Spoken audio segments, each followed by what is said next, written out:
Bienvenue à toutes et à tous pour cette nouvelle analyse. Aujourd'hui, on plonge dans l'affaire Wirecard.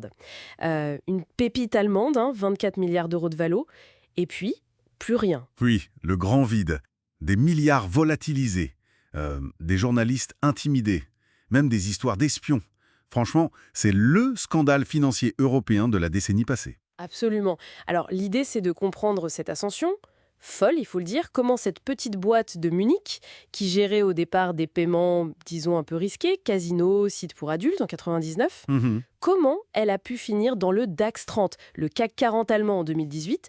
Comment elle est devenue cette star mondiale? C'est ça. C'est la question centrale. On va essayer de décortiquer un peu le mécanisme, voir qui étaient les acteurs clés, et surtout comprendre les failles, parce qu'il y en a eu, qui ont permis à cette illusion de durer aussi longtemps. On va se baser sur tout ce qui est sorti depuis. D'accord. Alors commençons par les architectes du système. Le premier, c'est Marcus Braun, le PDG, le visage public. Le fameux Steve Jobs allemand. Exactement. Avec son col roulé noir, tout ça. Un parcours plutôt académique, il vient de chez KPMG d'ailleurs, et il arrive chez Wirecard en 2002. Son but, faire de Wirecard une licorne respectable. Révolutionner la finance, rien que ça.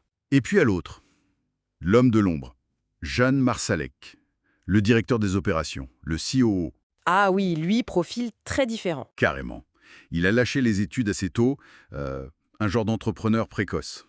Et c'est lui qui gérait le cœur du réacteur, si on peut dire. Les filiales à l'étranger, Dubaï, Philippines, Singapour, et les activités, disons, les plus concrètes, celles des paiements à risque. D'accord, un personnage à retenir donc. Ah oui, absolument. Essentiel pour comprendre la suite. Mais alors, le défi, c'était comment rendre tout ça propre. Comment on vend aux investisseurs une boîte dont une partie des revenus vient d'activités, un peu limite? Bah voilà, c'est là qu'intervient le génie ou le cynisme de Marsalek, avec le système des TPA, Third Party Acquiring Partners. C'est-à-dire? En gros, l'idée c'était de faire passer les paiements un peu sensibles par des sociétés partenaires externes, surtout en Asie.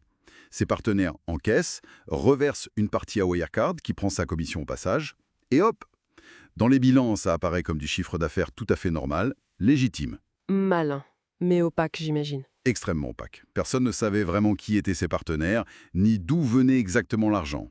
Et c'est là qu'on arrive au cœur du mensonge. Les fameux milliards. Exactement. Près de 2 milliards d'euros.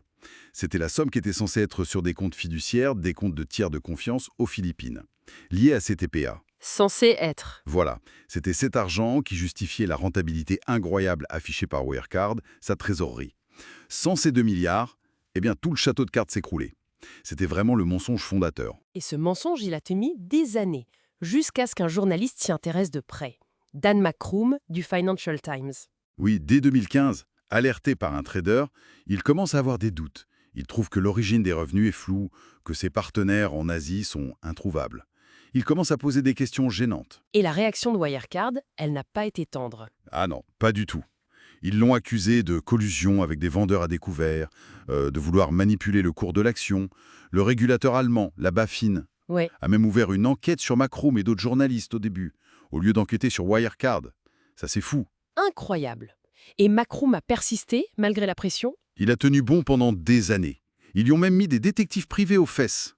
Une pression énorme. Et l'ironie, c'est que pour se défendre, Wirecard commande un audit indépendant. À KPMG, l'ancien employeur de Brown, ils ont dû penser qu'ils allaient pouvoir contrôler le truc, peut-être? Grosse erreur. Parce que le rapport KPMG, En avril 2020, c'est une bombe. KPMG dit « On ne peut pas confirmer l'existence de ces 1,9 milliard d'euros. On a contacté les banques aux Philippines, elles nient détenir ces fonds. » Là, c'est la panique générale. Le doute n'est plus permis. et le coup de grâce arrive en juin 2020. Oui, Wirecard finit par admettre que cet argent, selon toute vraisemblance, n'a jamais existé. Jamais existé. L'action s'effondre de plus de 100 euros à moins de 2 euros, c'est ça? C'est ça, chute vertigineuse, dépôt de bilan dans la foulée. Du jamais vu pour une boîte du DAX 30. Brown est arrêté et Marsalek, Il disparaît. évaporé. Un jet privé pour Minsk, en Biélorussie. Et depuis, plus rien. Les rumeurs disent qu'il serait en Russie sous protection. Ça ajoute un côté roman d'espionnage à toute cette affaire. C'est fou. Mais ça pose une question Terrible, Sam. Comment une fraude d'une telle ampleur a pu durer 10 ans comme ça sous les yeux de tout le monde? On a l'impression que tous les garde-fous ont sauté. C'est exactement ça, la question clé. Il y a eu une faillite généralisée des contrôles. D'abord, l'auditeur historique, Ernst Young, EY. Ils ont validé les comptes pendant 10 ans, sans voir ou sans vouloir voir ce trou béant.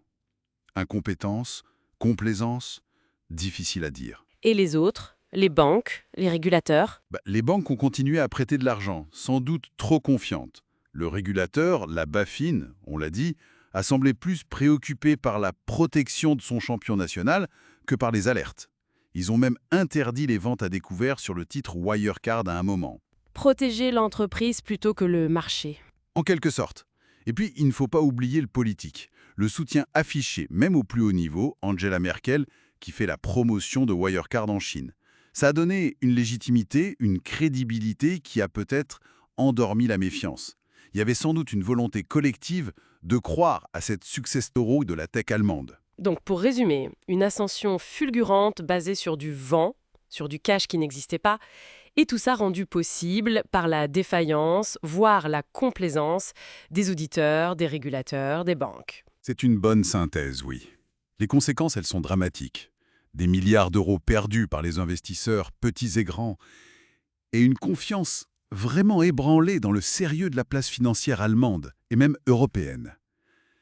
Le procès de Braun est en cours, il nie tout, et charge Marsalek, qui, lui, reste introuvable. Et ça nous laisse avec cette pensée un peu inquiétante, non?